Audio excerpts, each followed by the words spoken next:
Nossa lição nessa manhã, neste dia, é a lição de número 7, Provas Bíblicas de um Amor Triuno, está na página 42 da nossa revista. Comentarista da nossa lição, pastor Roberto Monteiro de Castro. Amém? Todos encontraram? Provas Bíblicas de um Amor Triuno. Os objetivos da nossa lição nessa manhã, conhecer o que a Bíblia ensina sobre o amor de Deus triuno. Nós cremos na Trindade, nós cremos que é um único Deus, mas ele é composto de Pai, Filho e Espírito Santo. E como que o amor de Deus, a gente fala muito do amor de Deus, mas como que esse amor se manifesta? É da mesma forma, o Pai, ele manifesta o seu amor da mesma forma que o Filho? O Espírito Santo manifesta o seu amor da mesma forma que o Pai? Nós vamos ver um pouquinho sobre isso nessa manhã. Perceber a realidade das diferentes formas de Deus manifestar o seu amor sendo trino, o Pai, o Filho e o Espírito Santo agindo na humanidade. Então, o amor de Deus, ele é claro que a gente sabe que Deus, a coroa da criação, vamos dizer assim, o pessoal fala a cereja do bolo, é o ser humano, mas Deus manifesta o seu amor com toda a criação. Mas a gente vai ver hoje aqui o foco do amor de Deus para com o homem. Mas Deus, ele cuida de toda a sua criação. O próprio Senhor Jesus disse que Deus é que cuida dos pássaros, né, que não plantam, nem colhem, nem guardam em celeiros.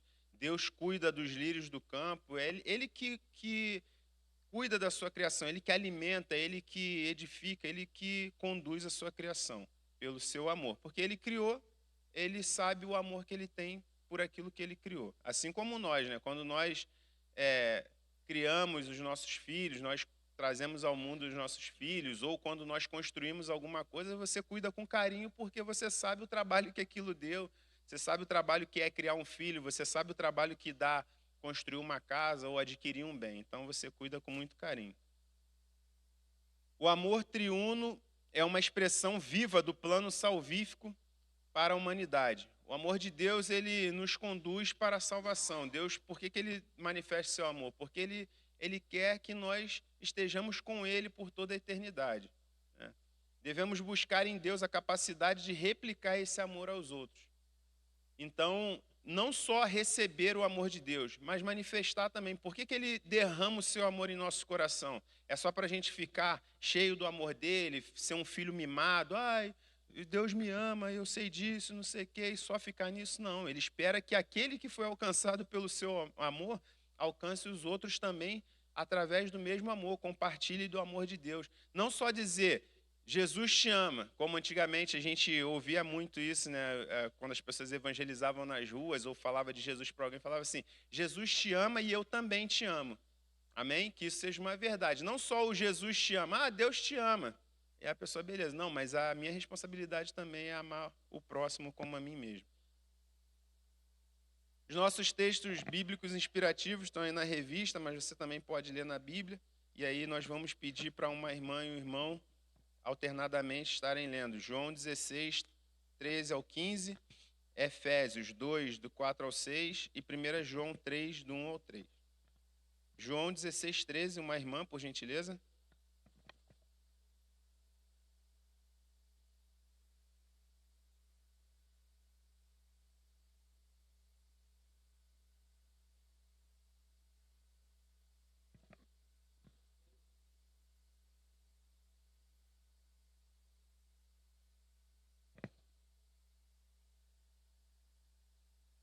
Quinze, uma irmã, por gentileza.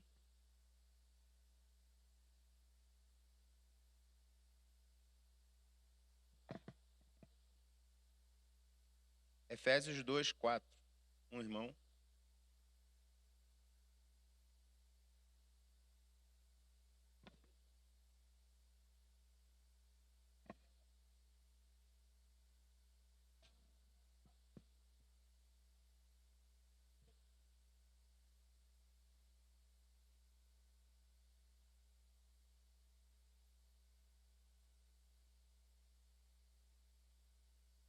Primeira João 3, 1, uma irmã, por gentileza.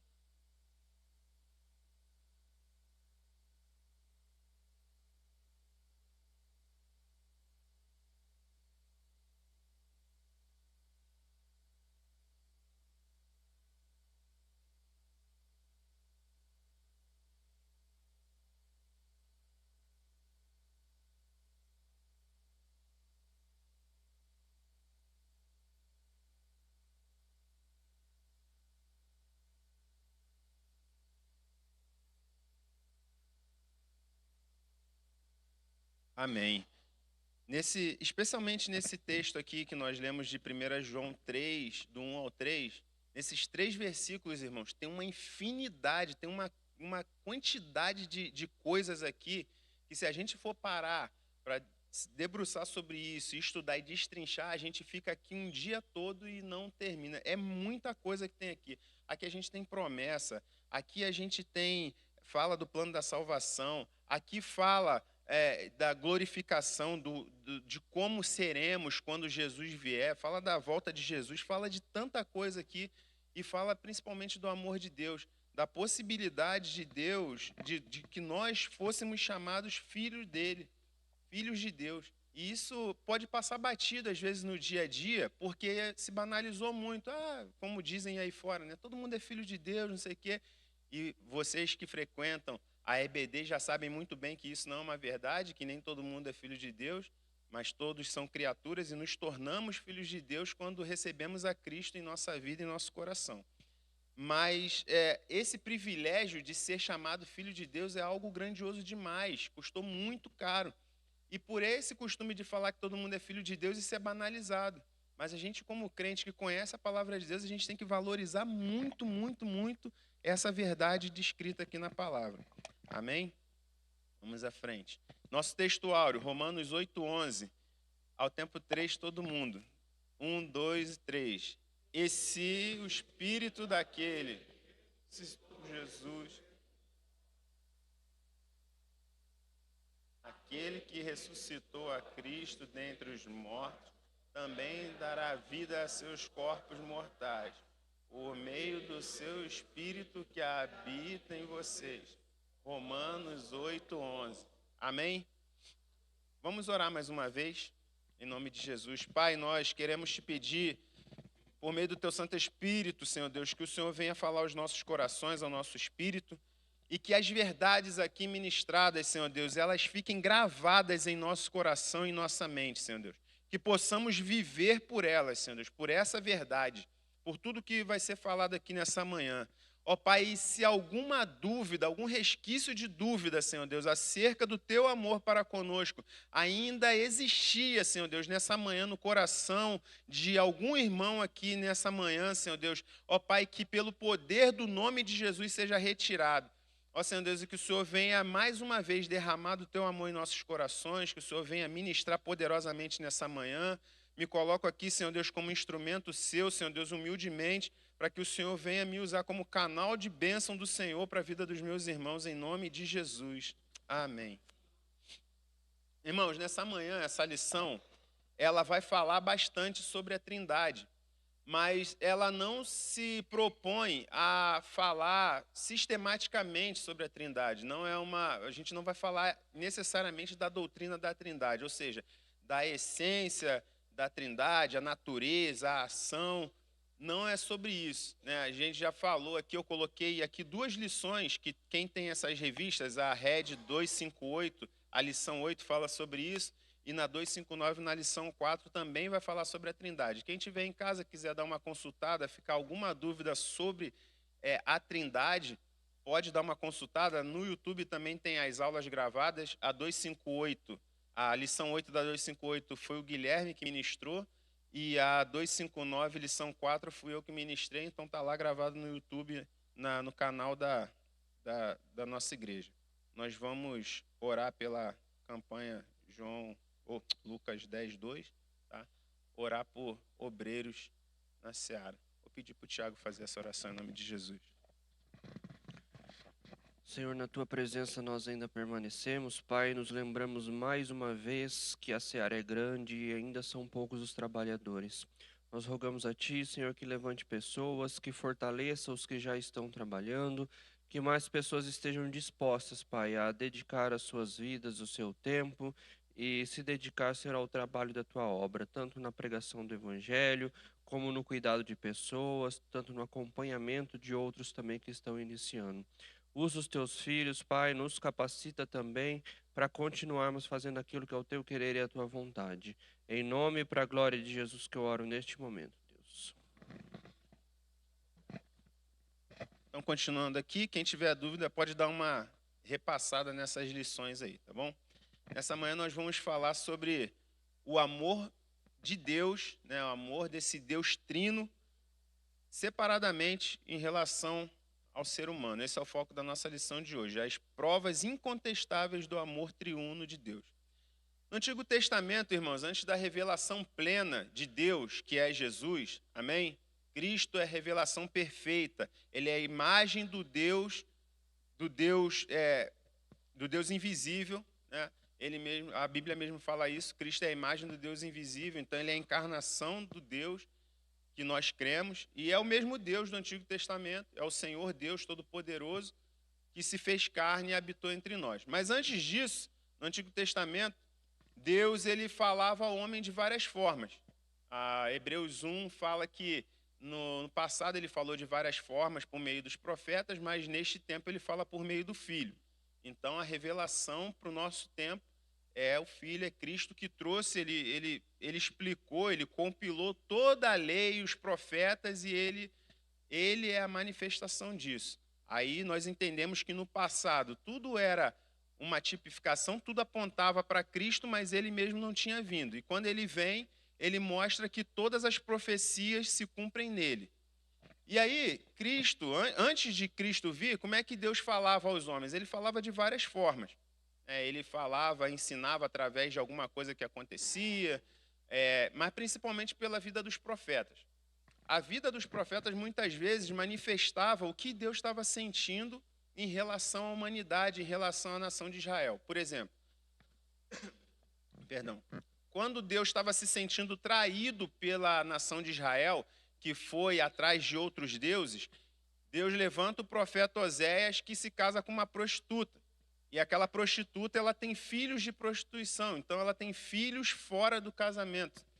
E aí Deus está falando para a nação de Israel: vocês são como a mulher de Oséias. Eu estou me sentindo como Oséias, traído, e vocês são como a mulher de Oséias que procuram outros maridos, outros homens para se relacionar.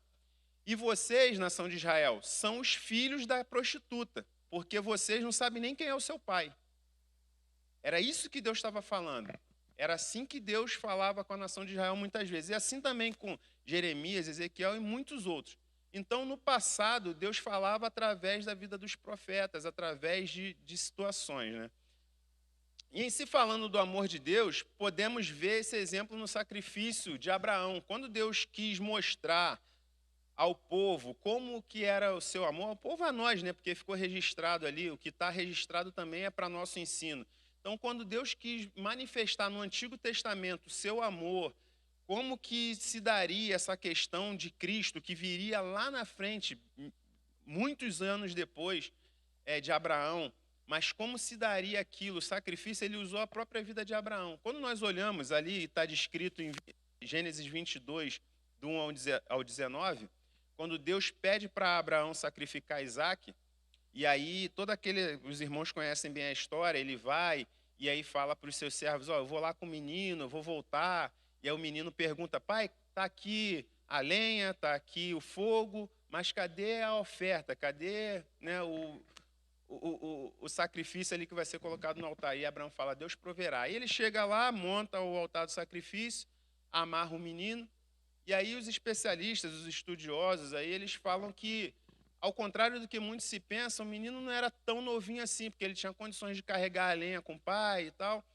E o Abraão já era velho, já era bem idoso na época que ele ia fazer esse sacrifício, levou o menino. Então, aquele rapaz, ele poderia muito bem fugir do seu pai. Não vou deitar aí não, tá doido, vai me sacrificar. E poderia, fugir.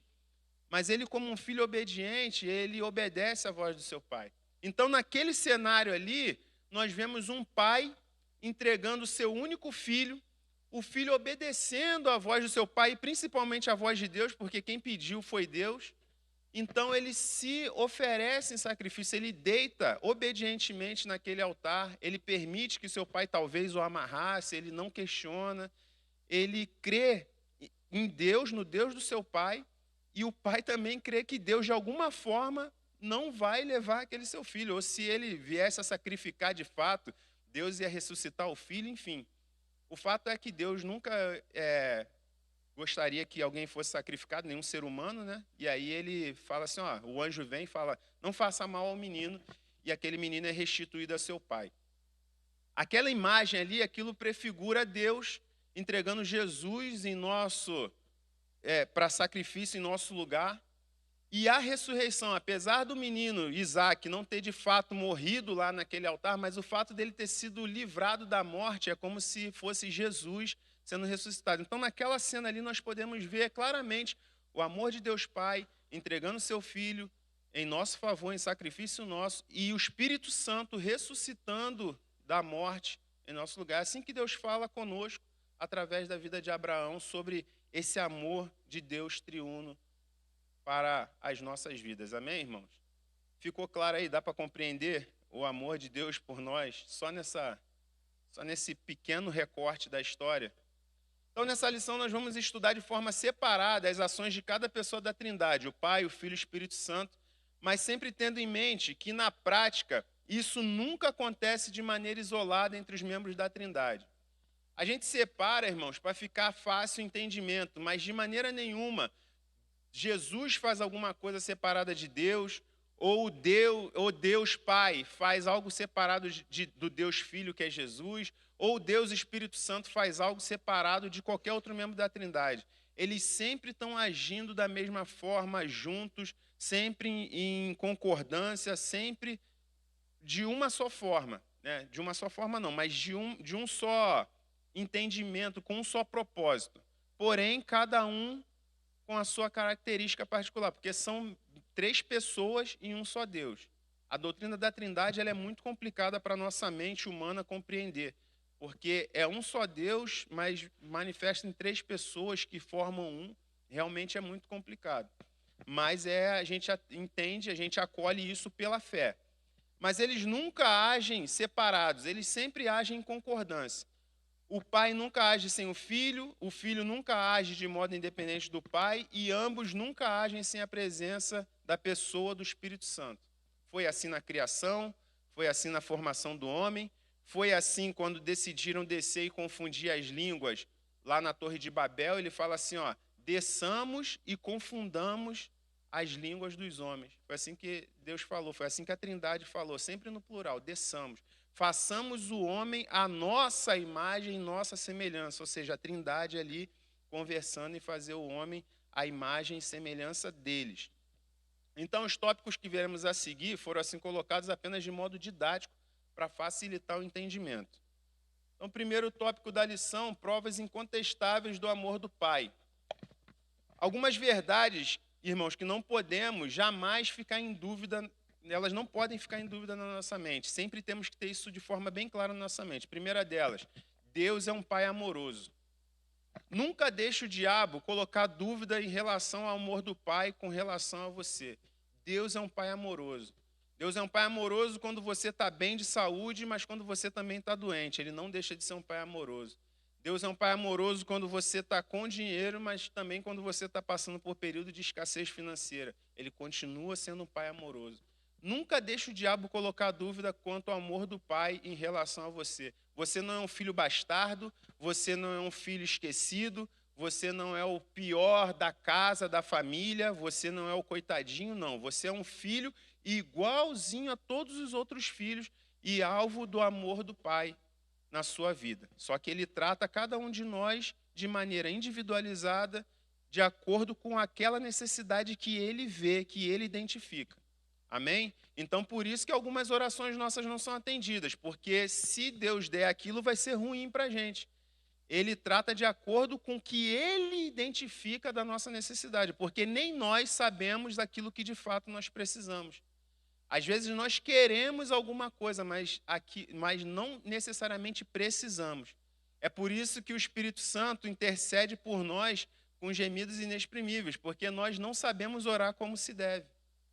Se nós soubéssemos orar como se deve, muitas das nossas orações não teriam sido feitas, ou teria sido feita de maneira diferente. A gente muitas vezes, ou na maioria das vezes, pede coisas sem saber. Por isso que também na oração, acho que foi aqui quando a gente estava orando hoje de manhã, o pastor estava orando a Deus sobre o Rio Grande do Sul e falando que a gente não entende o agir de Deus. E realmente não entende. Como que a gente pode olhar para uma catástrofe daquela e ver o amor de Deus manifesto? Como que a gente pode olhar para uma catástrofe daquela e ver um propósito bom final naquilo? Humanamente falando, a gente não entende, irmãos, mas a nossa vida é um recortezinho na eternidade. A vida que a gente vive aqui é um grãozinho de areia jogado lá dentro do oceano. O oceano é a eternidade, a nossa vida é esse grãozinho de areia. Aí com essa sabedoriazinha de 70, 80, 90 anos, no muito, a gente quer comparar com a sabedoria de Deus que vê a eternidade. Esse que é por isso que a gente se afeta. Porque a gente fala, não é possível, não tem lógica, não sei o que, não sei o que. Não, irmãos. A sabedoria de Deus é eterna, a nossa é um recortezinho.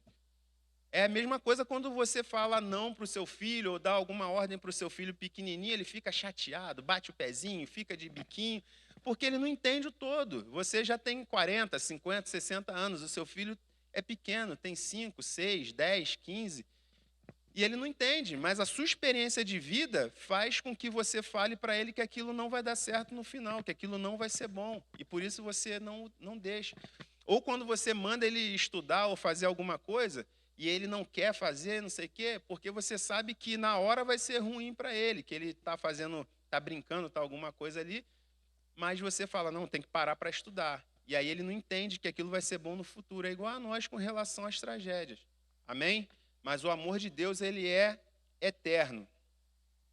Outra coisa, outra verdade que não pode ter dúvida na nossa mente, ele nos criou a sua imagem e semelhança para um bom propósito. Ninguém veio a esse mundo para o mal. Ninguém veio a esse mundo para ser destruído no final. Deus não criou ninguém para destruir, para lançar no inferno por gosto. Não, de maneira nenhuma, irmãos. Deus nos criou para um bom propósito. O inferno foi criado para Satanás e seus anjos. O homem que vai para lá vai de curioso, vai de teimoso, vai de intrometido. O inferno não foi criado para nós. Porém, muitos vão, de intrometido que são. Amém? Mas todos nós fomos criados para um bom propósito. O Pai jamais quer o nosso mal. Tudo que Ele faz é para o nosso bem. Todas as coisas cooperam. Amém. O amor e a justiça de Deus nunca entram em conflito ou em desequilíbrio. O amor, porque Deus é amor, então Ele vai deixar eu fazer tudo o que eu quero. Deus é amor, Ele não vai condenar ninguém ao inferno. Vai sim. Porque Ele é amor e é justiça. E isso não precisa entrar em conflito. Deus não vive conflito. Eu mando para o inferno ou não, mas, poxa, eu sou amor, mas, ele pecou. Não. Deus não tem conflito com o amor e a justiça dele. Está bem equalizado. A gente que entra em conflito. Que a gente vê o filho fazendo alguma coisa errada, deveria corrigir às vezes, a gente não corrige porque dói, não sei o quê. Mas Deus não. Deus o amor e a justiça dele é bem equalizado na mente dele, bem tranquilo. Amém, irmãos? Então, não entrem em crise, não entrem em conflito quando ver Deus exercendo a sua justiça. Ainda que a nós pareça pesada, no coração e na mente de Deus está tudo bem equalizado, está tudo bem no seu lugarzinho, bem certinho. Então, isso não podemos ter dúvida quanto a isso. Algumas pessoas têm dificuldade em ver o amor e a graça de Deus nas páginas do Antigo Testamento. Muita gente olha para o Antigo Testamento e fala, nossa, Deus aqui era cruel e que fulminava as pessoas e que mandava matar. Outras pessoas chegam ao absurdo de dizer que é impossível que o Deus do Antigo Testamento e Jesus sejam a mesma pessoa. Existe uma linha teológica que diz que, olha só o absurdo que os caras chegam, naquilo onde você vê Deus fazendo bem, sendo amoroso, não sei o quê, aquilo ali é revelação, e aí foi escrito realmente por inspiração do Espírito Santo, porque aquele ali é o mesmo Deus que é Jesus. Mas naquilo que você vê Deus mandando, entrar na cidade, passar todo mundo a fio, fulminando gente, não sei o quê, não, aquilo ali foi da cabeça do homem. Olha só que loucura que os caras inventam. Por quê? Porque na nossa mente humana é difícil equalizar ou conseguir enxergar o amor e a justiça de Deus no Antigo Testamento. E aí você olha para Jesus e você fala assim, não é possível que esse que está falando que é amor, lá no passado fazia dessa forma. Mas porque a gente não consegue entender ou essas pessoas não conseguem enxergar o amor e a justiça de Deus caminhando juntas. E Deus faz tudo pelo seu propósito eterno. Não é o homem que vai decidir, não, aqui você é Deus, aqui você não é Deus. Não. A irmã Grace ali atrás quer fazer uma pergunta.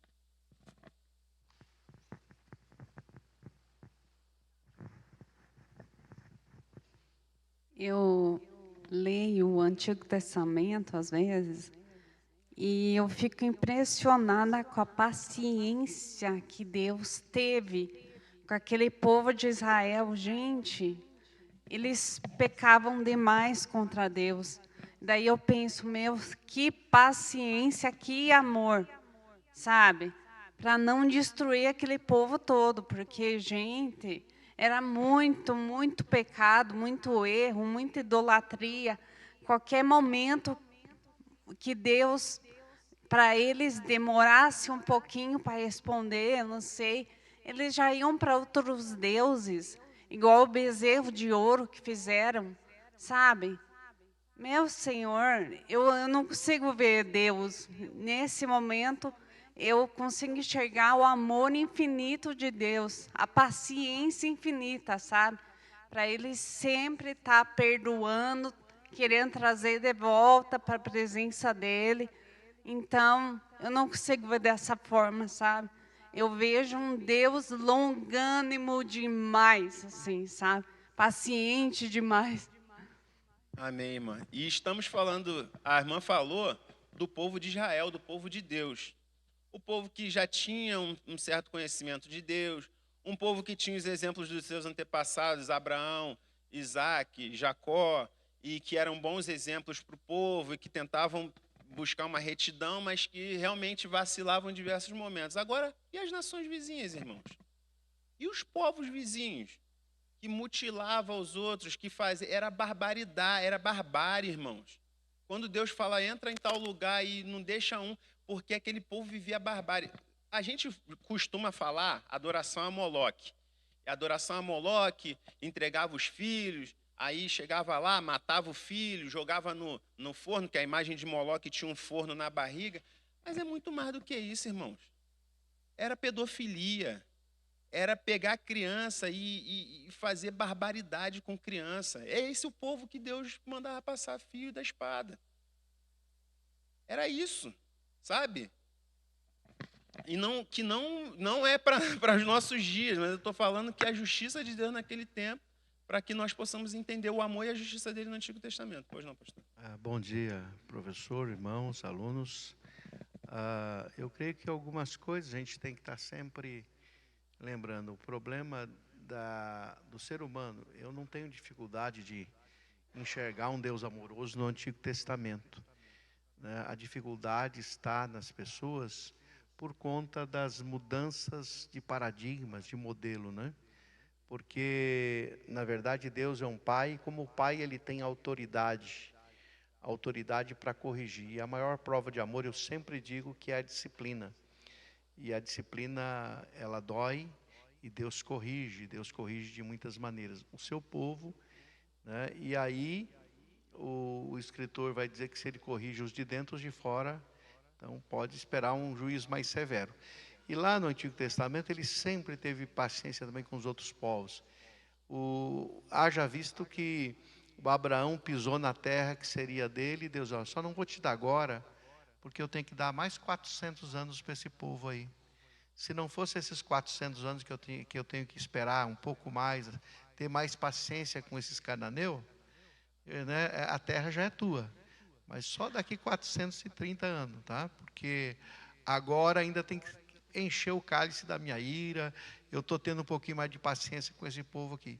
Então, o Abraão demorou 400 e tantos anos, né, o povo dele, a descendência dele, para herdar a terra, por causa desse amor de Deus que é longânimo, né? E quando falo de Deus como autoridade, né, as pessoas têm dificuldade porque hoje o núcleo de autoridade tem mudado, irmão. Eu estava lendo um artigo essa semana, né, de um pensador cristão, não recordo agora, eu estou lendo algumas coisas ao mesmo tempo, então acabei não vendo direito onde é que foi, mas o fato é que o autor estava dizendo o seguinte, que o núcleo de autoridade hoje mudou. Antes eram os pais, agora são os filhos que mandam. Então, aí o que acontece? Aí, meu filhinho, você quer ir na escola dominical hoje? Ah, hoje eu estou cansadinho, estou com soninho. Ah, fica dormindo, tadinho, você manda mesmo, tá? É assim, irmão. Filhinho, você quer comer o quê? Eu quero comer só porcaria. E daí dá só uma porcaria.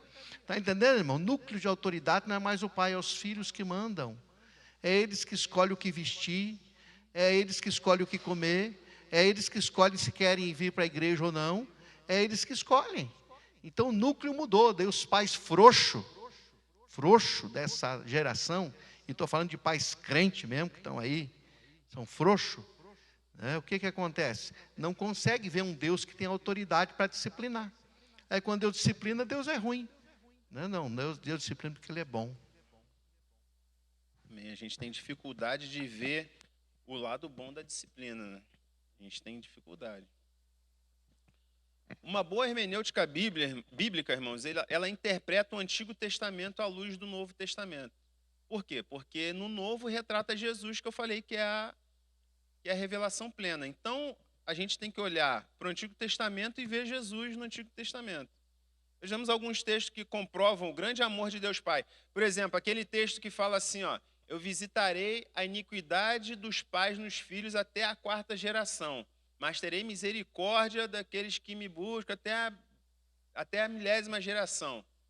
Então, o que o cara fica na cabeça? Visitarei a iniquidade dos pais nos filhos até a 4ª geração. E que aí é maldição hereditária, é que não sei o que não sei o que lá. Mas exclui o texto da misericórdia de Deus até a 1000ª geração. A misericórdia de Deus encobre, é muito maior, vai muito além do que a ira dele em visitar a iniquidade dos pais nos filhos até a 4ª geração. Isso é um outro assunto, é um outro tema, mas vamos à frente. Texto de Deus que no Antigo Testamento, vamos ler no Novo Testamento, falando sobre o Antigo Testamento. Vamos ler juntos? 1, 2 e 3. Jerusalém, Jerusalém, que mata os profetas e apedreja os que te são enviados. Quantas vezes quis eu ajuntar os teus filhos, como a galinha ajunta os seus pintos debaixo das asas, e tu não quiseste. Mateus 23, 37. Quantas vezes, ali Jesus falando, quantas vezes ele quis ajuntar, cuidar do povo, ter carinho, trazer para perto, e o povo não quis. Ele está falando ainda do Antigo Testamento, porque o Novo inaugura com Jesus, então Jesus está ali no seu ministério, está ali no final do seu ministério, mas ele está falando do passado, está falando dos antepassados. Romanos 5:8. Mas Deus prova seu amor por nós. Cristo morreu em nosso favor quando ainda éramos pecadores. Cristo não morreu em meu e em seu favor depois que a gente deixou a cachaça, depois que a gente deixou os vícios, depois que a gente começou a trabalhar, parou de ser trambiqueiro, parou de ser enrolão, parou de... Não. Ele morreu por nós quando a gente ainda não valia nada. Pecador, miserável, mentiroso, passava os outros para trás. Vejam como é grande o amor que o Pai nos concedeu, que fôssemos chamados filhos de Deus. Isso aqui a gente leu. O que de fato somos. Por isso o mundo não nos conhece, porque não o conheceu. O amor de Deus nos concedeu ser chamado filho dele. Pegou um sujinho lá igual eu. Você quer? Não, eu vou te chamar de meu filho. Eu? Tem certeza? Você vai ser meu filho a partir de hoje. É só com amor, não é qualquer amor, não. O amor de Deus. Porque Deus tanto, isso aqui todo mundo conhece de cor, porque Deus amou o mundo de tal maneira que deu seu Filho unigênito para todo aquele que nele crê não pereça, mas tenha vida eterna. Aqui no Novo Testamento a gente vê apontando lá para trás ainda, apontando para o Antigo Testamento ou apontando para a nossa vida pregressa. Agora, olha no Antigo Testamento, para quem tem dificuldade de ver o amor de Deus pela humanidade no Antigo Testamento. É Deus falando, eu é que sei os pensamentos que tenho a vosso respeito, diz o Senhor, pensamentos de paz e não de mal, para vos dar o fim que desejais. Eu é que sei os pensamentos que tenho a vosso respeito. Nem vocês mesmos sabem os pensamentos a vosso respeito. A gente pensa errado sobre nós.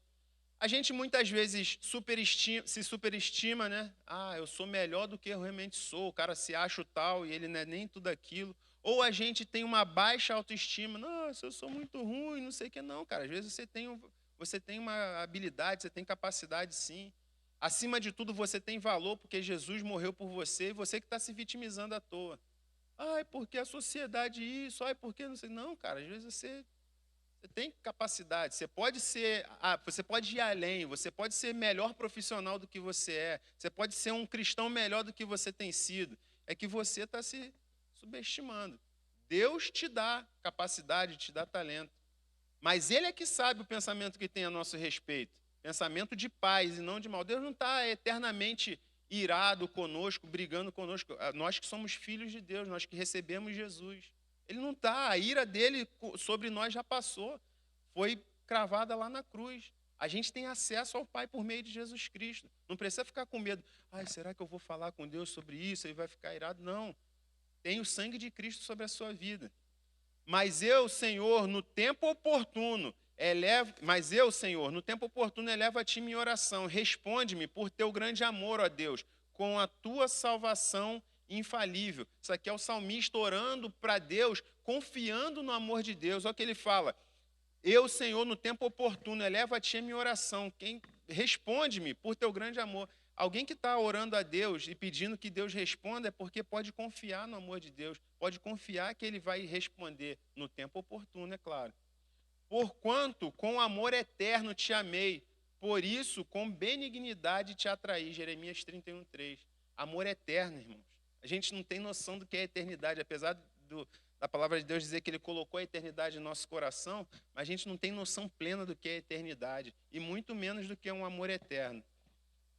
Deus disse ao povo de Israel: vou seduzir a minha amada e levá-la de novo para o deserto, onde lhe falarei do meu amor. Deserto é um lugar meio improvável para se falar de amor, né? Não é um lugar muito romântico, não. Nas dificuldades, na areia quente do deserto, mas ele leva ao deserto para falar do amor dele. Por quê? Porque no deserto a gente depende única e exclusivamente dele. É no deserto que a gente vê muitos milagres acontecendo. A nossa mente está desfocada da correria do mundo, dos prédios, dos carros, da buzina, do dinheiro, e a gente consegue olhar para Deus. O nosso foco fica só em Deus. E aí é no deserto que você entende o amor dele. E se você não passou por deserto ainda, para conseguir ver o amor de Deus, eu desejo que você dê uma passadinha no deserto, uma passadinha só de leve, presbítero Coelho, só de leve, para poder, né, a nossa mente clarear, a nossa visão ficar mais ligada em Deus. Amém? Posso ouvir um amém? Se passar no deserto, irmãos, é brincadeira, né? Mas se passar no deserto, Deus vai estar contigo. Amém? Ele vai te levar até o outro lado, em nome de Jesus. Você tem ou já teve dificuldade em perceber o amor do Pai Celestial? Fala a verdade, irmãos. Em algum momento, eu já tive muitos momentos de dificuldade, de crise, né, de duvidar. Hoje, graças a Deus, já não, porque Deus provou o seu amor e pela palavra, pelas próprias experiências de vida e tal. Mas em algum momento na vida a gente tem dificuldade, sim, de perceber o amor de Deus. A gente duvida, o inimigo vem e sopra na nossa mente. Por isso a gente tem que estar fortalecido na palavra, usando o capacete da salvação. O capacete da salvação é que protege a nossa mente das investidas do maligno aqui na mente. Quando você olha para a salvação, quando você olha para Cristo, você veste aquele capacete, aí Satanás não tem acesso mais à tua mente, de ficar soprando coisa no seu ouvido, falando, botando dúvida com relação ao amor de Deus. Amém? Provas de um amor sacrificial. Aqui a gente vai falar de Jesus. A vida de Jesus na terra, especialmente nos 3 anos do seu ministério, foi extraordinária. A vida toda de Jesus deve ter sido desde a sua infância, mas a Bíblia ela não se prende a falar da infância de Jesus, a não ser naquele momento com 12 anos, do seu nascimento, né? Aos 12 anos, ele ali com os mestres da lei no templo, e depois vai falar dele como adulto já, início do seu ministério. Mas o fato é que os evangelhos eles tratam do ministério de Jesus e foi extraordinário. Seus feitos, ensinos, discipulado presencial marcaram os discípulos e toda a humanidade. Jesus foi tão impactante quando esteve fisicamente entre nós que a sua vinda dividiu a história entre antes e depois. Ninguém teve esse feito. Antes de Beethoven e depois de Beethoven, não. Antes de Napoleão, depois, não. Jesus, a história da humanidade é dividida entre antes e depois de Cristo. Essa passagem de Jesus por aqui é tão evidente que mesmo os ateus ou os inimigos da fé cristã, como, por exemplo, os islâmicos, no Alcorão tem lá a menção sobre Jesus Cristo. Eles têm dificuldade em negar a sua existência histórica. Veja bem, os ateus, aqueles que estudam de verdade, não é o ateu idiota ali da esquina que, eu sou ateu, não. Que aí quando o avião cai, ele chama por Jesus, não. O ateu que estuda, não sei o que e tal, ele não nega Jesus histórico. Ele não nega que Jesus passou por aqui, porque ele lê, ele vai lá nos manuscritos, né, ou em livros que falam sobre isso. Então é um cara estudioso, ele não nega que Jesus veio, que houve um homem chamado Jesus e que realmente marcou a história. Porém, e uma das marcas indeléveis de Cristo é o seu amor, a forma como Jesus amou a humanidade, amou seus discípulos e as pessoas de um modo geral, impacta qualquer um que toma conhecimento da sua história. Qualquer pessoa que debruçar sobre a história de Cristo, ele pode ser ateu. Mas o modo como aquele homem falava às pessoas, como ele amava, como ele agia, ele impacta qualquer um. Tem um escritor, agora me fugiu o nome dele, é bem conhecido, Augusto Cury, brasileiro. Ele diz que se converteu quando ele era ateu e ele foi escrever um livro sobre a inteligência de Jesus. E ao ler aquilo, ao ler os evangelhos, ele falou assim, cara, é impossível que alguém tenha inventado essas histórias aqui. A inteligência desse homem chamado Jesus é tão grande que é impossível que alguém tenha inventado a forma como ele lidava com as pessoas, a forma como ele lidava com as situações. Então, ele se conscientizou, se convenceu de que era impossível que Jesus não tivesse existido. E aí ele foi caminhando e ele diz ser convertido a Cristo, né? Não sei se de fato e tudo mais, mas ele se diz ser cristão hoje. Mas qualquer um que toma conhecimento do amor de Cristo fica impactado. Jesus, em sua missão de salvar a humanidade, foi movido pelo amor ágape de Deus. E aí eu vou pedir para as irmãs e para o irmão que eu dei aí esses textos, que leia para a gente, por favor, João 13:1, por gentileza.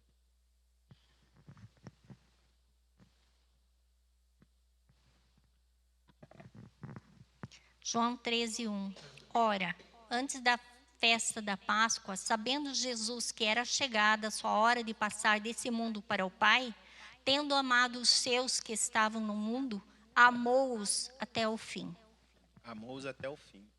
Apocalipse 1, 5 e 6.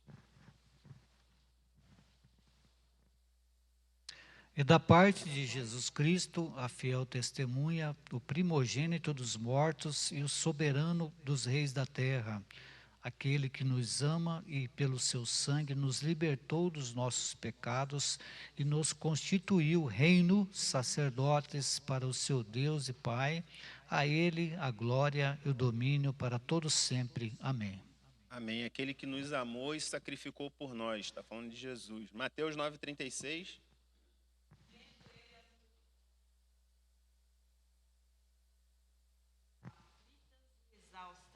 Como ovelhas que não têm pastor. Compadeceu-se delas, né? Ele viu a multidão e ele se compadece das nossas dores, dos nossos problemas. 2 Coríntios 5:14. Nós isto, um morreu por todos, logo todos morreram.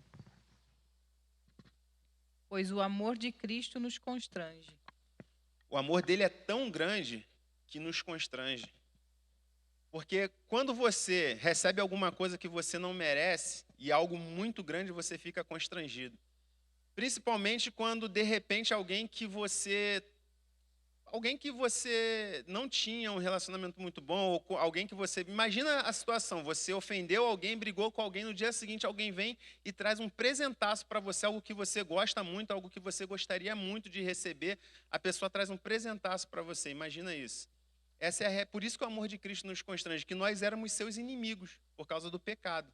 E aí ele, sem nós merecermos, ele vem e traz a salvação para a gente. Esse amor nos constrange. E ainda hoje, quando nós pecamos, quando nós fazemos alguma coisa que desagrada a Deus, e a gente dobra o joelho lá e se quebranta na presença dele, a gente sente de verdade o perdão de Deus sendo derramado no nosso coração, a gente chora igual criança, porque o amor de Deus nos constrange.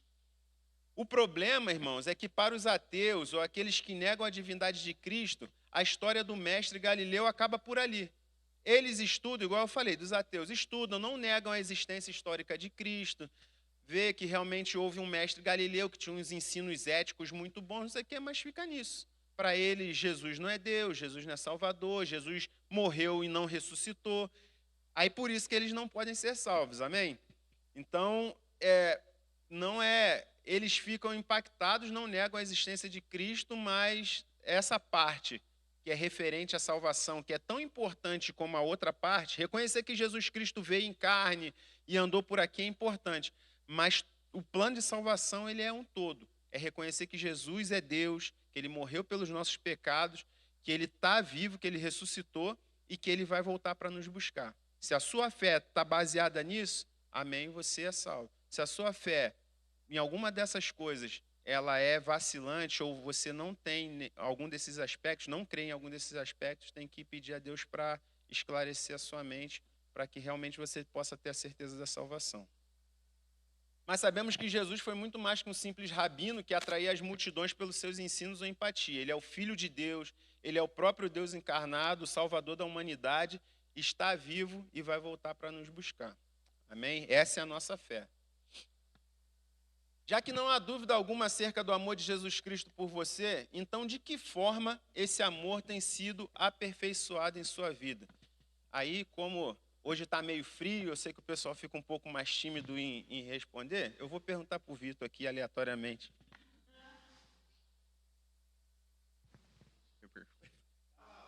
Eu tô sem óculos. Eu gosto sempre de usar Jesus como exemplo de relacionamento, né?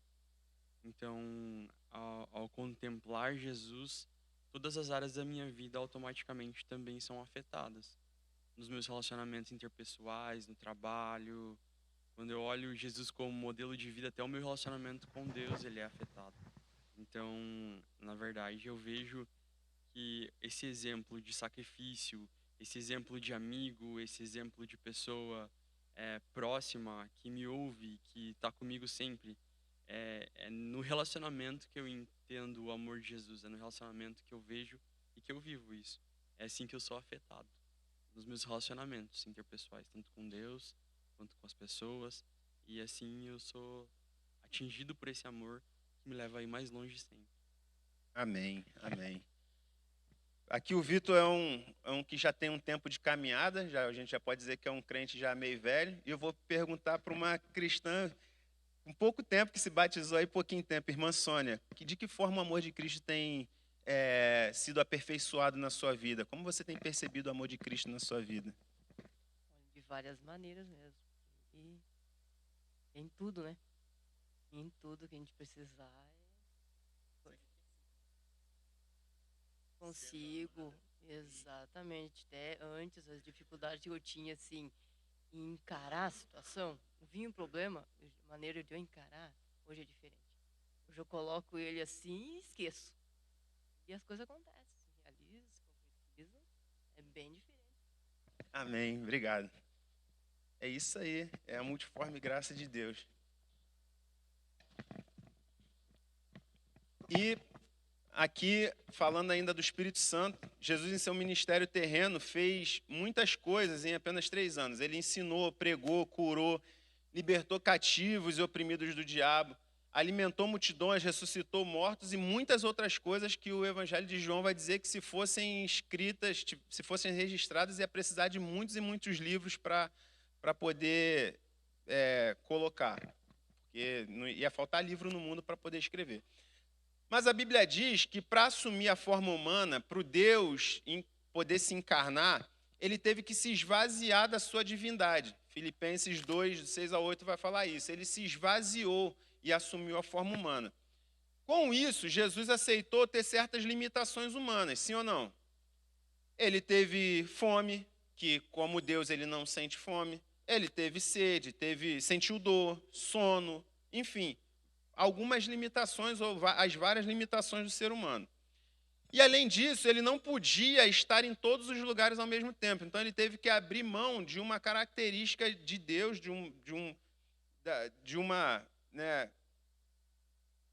um atributo, obrigado pela palavra, pastor, atributo que é a onipresença. Então, Deus é onipresente, ele está em todos os lugares ao mesmo tempo. Mas Jesus, ele teve que abrir mão desse atributo, que ele não podia estar em todos os lugares ao mesmo tempo. Tanto é que quando ele é chamado para atender o seu amigo Lázaro que estava doente, ele teve que ir caminhando, demorou alguns dias e tal. Então, ele não podia estar em todos os lugares. Porém, para que a obra de Deus fosse expandida no mundo, precisava que realmente Deus ele pudesse se manifestar em todos aqueles ensinamentos de Cristo tinham que ser espalhados e fortalecer os crentes, enfim. E essa obra ficou para o Espírito Santo. Jesus vai para o Pai e ele envia o outro Consolador, como diz. Jesus morreu, ele tinha que morrer para nos salvar, ele não poderia estar presente fisicamente conosco para sempre, e aí ele sobe para o Pai e nos envia o Espírito Santo, que é o Paráclitos, aquele que está ao lado o tempo todo com a gente. E isso até a volta de Cristo. E ele fala isso lá em João 14, 16 ao 18 e João 16, 7. E aí nós dizemos ao pecador, convide Jesus para morar em seu coração. Você tem que convidar Jesus, você tem que pedir para Jesus entrar na sua vida. Isso é uma grande verdade. Mas de que forma isso acontece? É através do Espírito Santo.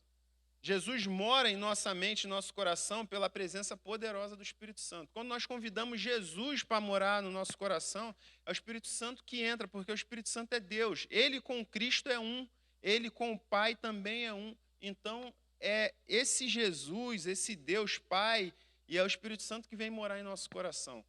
Porque Jesus, como homem, ele não poderia estar em todos os lugares ao mesmo tempo. Mas o Espírito Santo, que não está limitado a esse espaço físico, ele não está limitado ao tempo, não está limitado à parede, a nada, ele pode estar aqui e lá no Japão ao mesmo tempo, lá na China, fortalecendo um crente nesse momento que está sendo perseguido.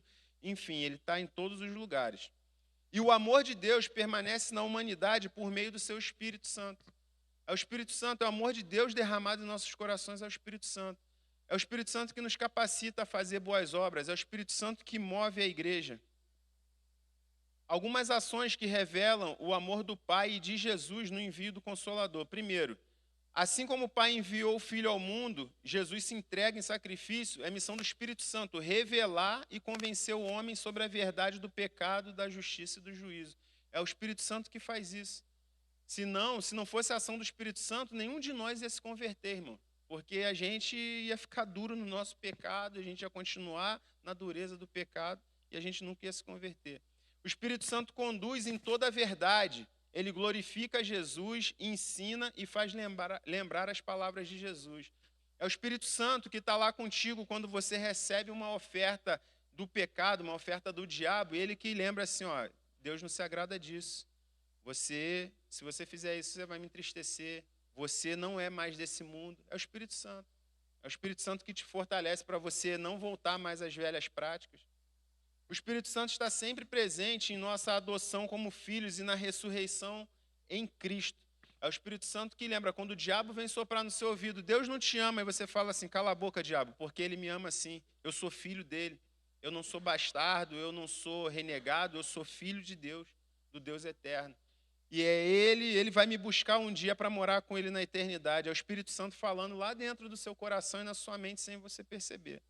O Espírito Santo alcança o pecador, ele ensina, ele convence, ele transforma o pecador, ele capacita a gente, ele nos empodera, é ele que é o poder de Deus sobre nós, e recebereis poder ao descer sobre vós o Espírito Santo. Então não é o feminismo que te empodera, não é o dinheiro que te empodera, não é a sua posição social, nem a sua patente, talvez profissional, que te empodera. Quem te empodera é o Espírito Santo. É ele que envia, separai-me Paulo e Silas, Paulo e Barnabé para a obra que eu tenho ordenado a eles. É o Espírito Santo que envia, ele separa, empodera, envia, e é ele quem sustenta. Quem te sustenta não é o teu salário, o teu trabalho, o teu patrão, o governo. Quem te sustenta é Deus por meio do seu Espírito Santo. É ele que faz isso no homem. Para quê? Para que o Espírito Santo faz isso tudo, irmãos? Para que o homem tenha condições de participar da missão de Deus aqui na terra. Porque nós não fomos salvos para sentar simplesmente no banco da igreja.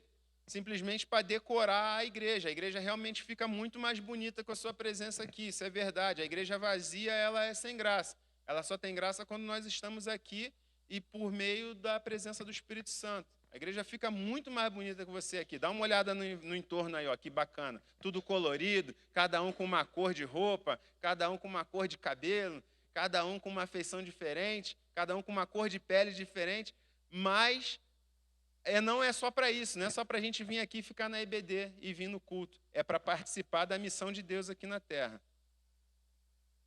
Que grande amor do Espírito Santo. Você percebe esse amor de Deus através do seu Espírito? E aí a pergunta principal, você tem se relacionado pessoalmente com o Espírito Santo? Você já entendeu, você já percebeu, você reconhece o Espírito Santo como sendo uma pessoa. O Espírito Santo não é uma força, ele não é um sopro, ele não é um vento, ele não é um frio na espinha. O Espírito Santo é uma pessoa. Pessoa. Ele tem pensamento, ele tem sentimento, ele fala, ele escuta, ele se relaciona, ele é uma pessoa, irmãos. Nós precisamos ter isso bem claro na nossa mente. Amém? Diga, o Espírito Santo é uma? O Espírito Santo é uma? E você tem que se relacionar pessoalmente com ele. Nós aprendemos de Cristo que a oração é para o Pai, né? Pai nosso que está nos céus. Mas não há problema nenhum durante a oração a gente falar com Jesus, falar com o Espírito Santo. Às vezes você está na rua, Espírito Santo, me capacita para fazer isso. Espírito Santo, me guarda. Espírito Santo, me direciona. Porque ele é o nosso paráclito, ele está todo o tempo conosco. Quando você ouve a voz de Deus falando na sua mente ou no seu coração, é o Espírito Santo que está falando contigo. Então, se relacione com ele como se fosse uma pessoa, que de fato ele é. E isso vai mudar muito, muito a sua forma de se relacionar com Deus. Pode acreditar. Então, para concluir esse estudo, o amor triuno de Deus, ele é claro nas Escrituras. E isso é uma bênção que deve nos levar a uma constante gratidão e adoração ao Pai por ter nos enviado seu Filho Jesus. Uma gratidão ao Filho por ter se sacrificado por nós na cruz e gratidão ao Espírito Santo que zela por nós, intercede com gemidos inexprimíveis diante do Pai e nos aperfeiçoa a cada dia para sermos semelhantes a Jesus para a glória de Deus Pai. O Espírito Santo faz isso, ele vai nos tornando parecido com Cristo. Que nós nunca venhamos a duvidar desse amor e que Deus nos capacite a expressá-lo às pessoas nesta terra, neste tempo. Que nunca haja dúvida no seu coração e na sua mente com relação ao amor de Deus. Deus te ama. Deus te ama. Deus te ama. E que você possa expressar esse amor de Deus às outras pessoas. Amém?